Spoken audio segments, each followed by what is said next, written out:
So you're in the market for a new washer and dryer. A couple things to consider.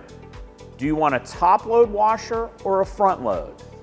Do you want a one-piece washer and dryer, or do you want to be able to stack them separately? We're going to be able to go through those different options right now.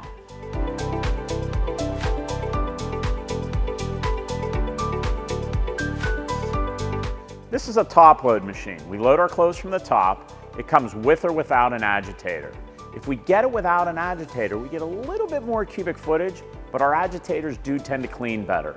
Our top loaders are less expensive typically than our front load units. This is a front load washer. It's accessed from the front. There is no agitator. They can be stacked with a dryer on top to conserve space, or it can be set up on a pedestal for easy height access.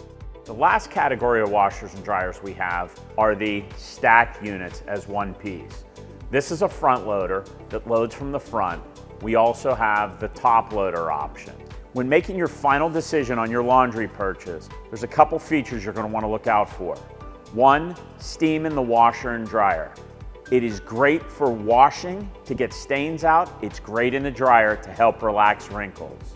Two, you need to make sure on a front load whether you want it to have a standard installation next to a dryer, whether you want it on a pedestal, or whether you want it stacked.